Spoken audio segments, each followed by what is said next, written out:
একদা হাজেরা রাদিয়াল্লাহু তাআলা আনহা তার মায়ের সাথে মিশরের টেনা নগরীতে একটি মেলায় গেলেন। ওই মেলায় তৎকালীন বাদশাহ সাধন এবং তার প্রধান সেনাপতি আগমন করল।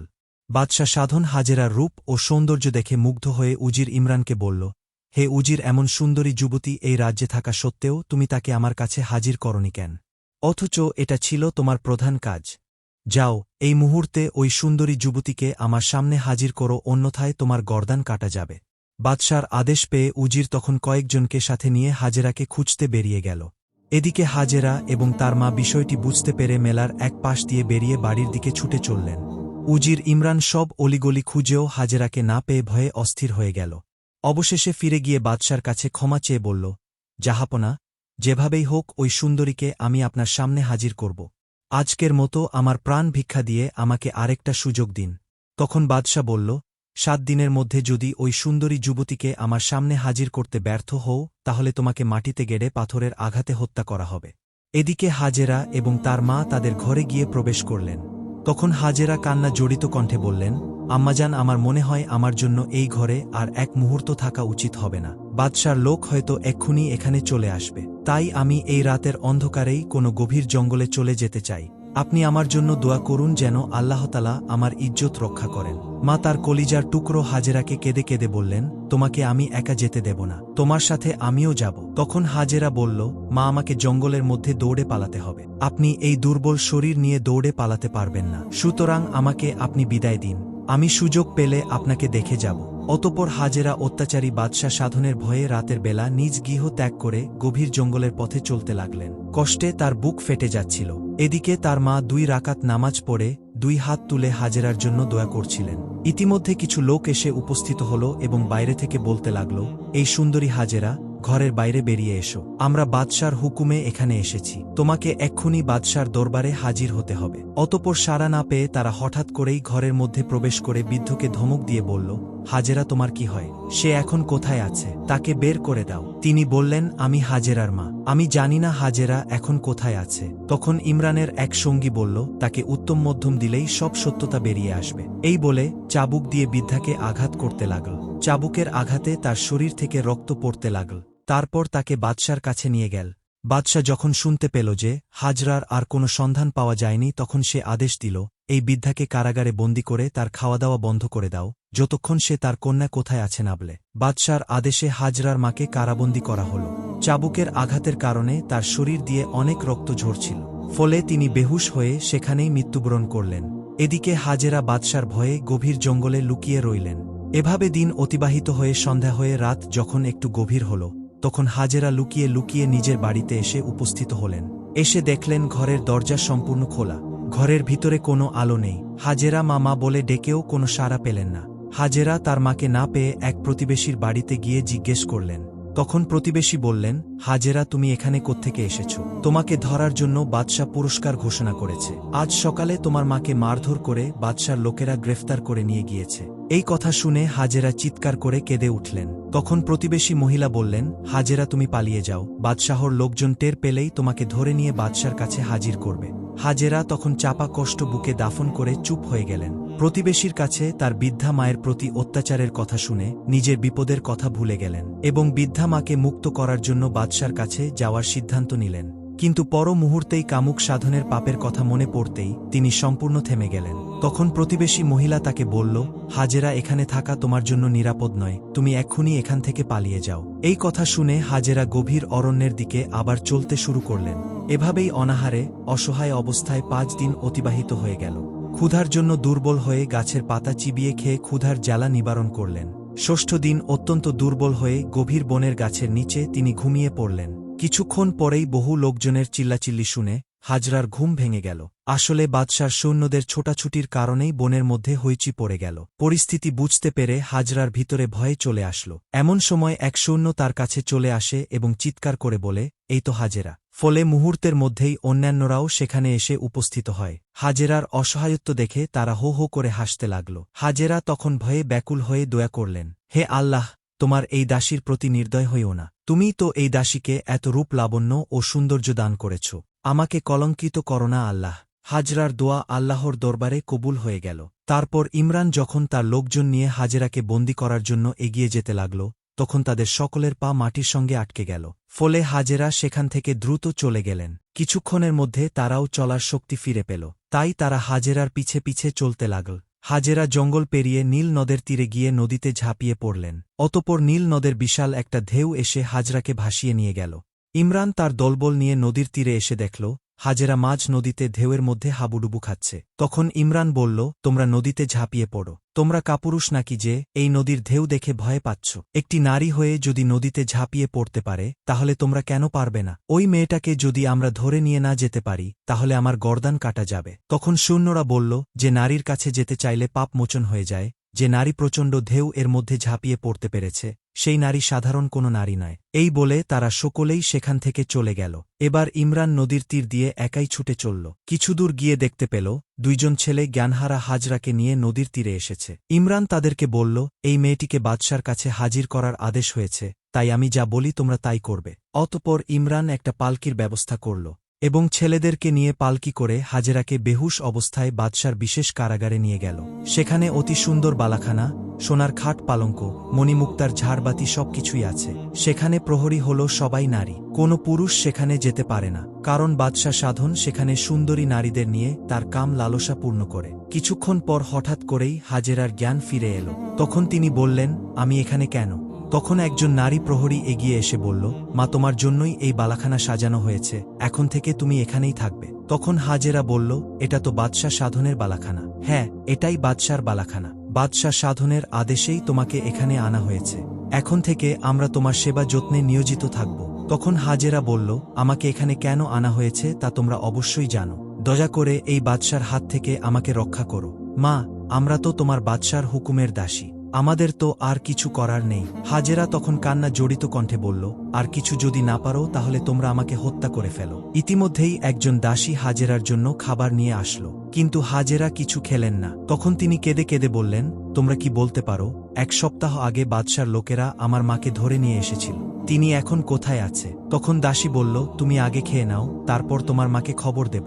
এই কথা শুনে হাজেরা বুঝে গেলেন যে তার মা আর বেঁচে নেই। তাই তিনি সেজদায় লুটিয়ে পড়ে কান্নায় কাতর হয়ে বললেন, হে আল্লাহ, এই হতভাগীর কি অপরাধ? নিজের ইজ্জত বাঁচানোর জন্য কত জঙ্গলে জঙ্গলে ঘুরে বেড়ালাম, নীল নদের নদীতে ঝাঁপ দিলাম, তবু তুমি এদের কাছে আমাকে আবদ্ধ করলে কেন? এমন সময় এক অদৃশ্য গায়েবী আওয়াজ এলো, হাজেরা, আমি আমার প্রিয় বান্দাবান্দীদেরকে বিভিন্ন বিপদে ফেলে দুঃখ দিয়ে পরীক্ষা করে থাকি, তুমি ধৈর্য ধারণ করো। এই কথা শুনে হাজেরা বললেন, হে আল্লাহ, তোমার ইচ্ছা তাহলে পূর্ণ হোক। এর মধ্যে একজন দাসী এসে খবর দিল, মা, বাদশা তোমার সঙ্গে সাক্ষাৎ করতে এসেছেন। এটা শুনে হাজেরা ঘৃণায় চোখ ফিরিয়ে নিল।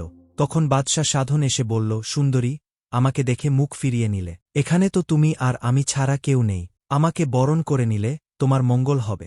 আমি আমার এই ধনভাণ্ডার, সোনার গহনা, হীরে মণিমুক্ত সব তোমার হাতে তুলে দেব। এই বালাখানার সমস্ত দাসদাসী তোমার সেবায় নিয়োজিত থাকবে, সুতরাং আমাকে বরণ করে নিয়ে আমার প্রেম লালসা মেটাও। এটা শুনে হাজেরার ঘৃণায় শরীরটা ফেটে যাচ্ছিল। তিনি একদম চুপচাপ রইলেন। সাধন তাকে নীরব দেখে রেগে গিয়ে বলল, এই সুন্দরী, তুমি আমাকে দুর্বল ভেবো না। জীবনে আমি হাজার হাজার সুন্দরী নারী ভোগ করেছি, আমার কথায় রাজি না হলে আমি জোর করে তোমাকে ভোগ করেই ছাড়ব।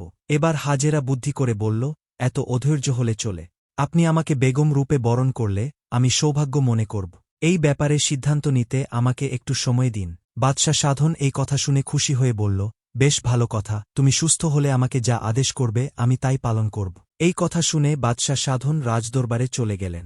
কিছুদিন পর বাদশা আবার এসে বলল, কি সুন্দরী, তোমার মতামত কি এখনও ঠিক হয়নি? আমি যে আর ধৈর্য ধরতে পারছি না। তখন হাজেরা বলল, আমাকে আরও কিছুদিন সময় দিতে হবে। বাদশা সাধন বলল, তুমি কি আমার সাথে চালাকি করছো? সাবধান, ভুলে যেও না, তুমি আমার হাত থেকে কিছুতেই রেহাই পাবে না। আমি আর 3 দিন সময় দিচ্ছি, যদি রাজি না হও তাহলে আমি তোমাকে জোর করে ভোগ করব। এই কথা বলে সাধন চলে গেল।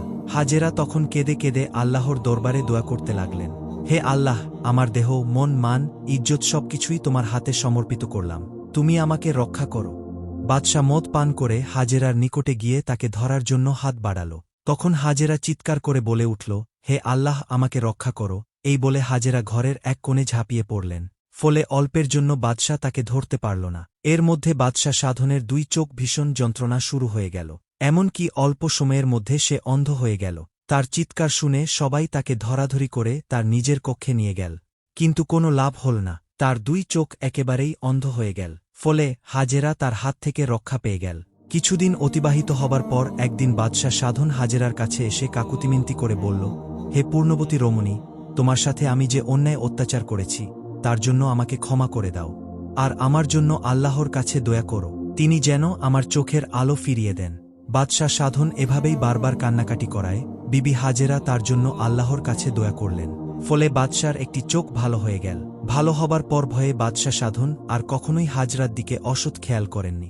কিন্তু সে পুনরায় উজির ইমরানকে হুকুম দিয়ে বলল, তুমি নিত্য নতুন সুন্দরী রমণীদেরকে আমার সামনে এনে হাজির করবে, আর বিবাহিত নারীদের স্বামীদেরকে হত্যা করে তাদের স্ত্রীদেরকে আমার কাছে নিয়ে আসবে।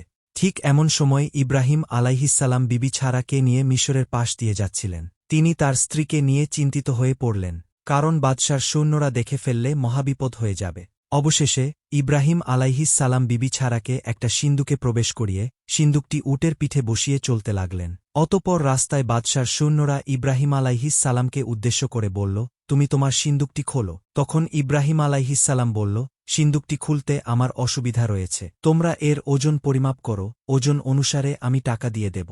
কিন্তু সৈন্যরা এই প্রস্তাব মানতে নারাজ। তারা তর্ক করার পর নিজেরাই সিন্দুকটি খুলে আশ্চর্য হয়ে গেল। তারা দেখল সিন্দুকের ভেতর এক পরমা সুন্দরী যুবতী বসে আছে। তখন ইব্রাহিম আলাইহিসসালাম আল্লাহর দরবারে দয়া করে বললেন, হে আল্লাহ, তুমি আমার স্ত্রী সারার মান ইজ্জত রক্ষা করো, আর বাদশাহ সাধনকে তুমি হেদায়েত দান করো।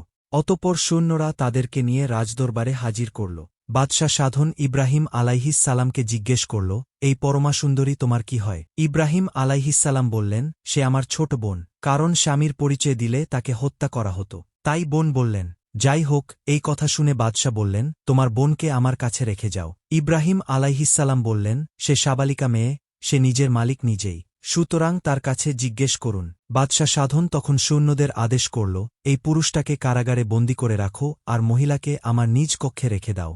অতঃপর নির্দেশমতো তাই করা হল। কিছুক্ষণ পর বাদশাহ সাধন বিবি ছাড়ার নিকটে এসে বলল, হে সুন্দরী, তুমি কি আমার প্রস্তাবে রাজি আছো? তখন বিবি ছাড়া জবাব না দিয়ে এক মনে আল্লাহর জিকির করতে লাগলেন।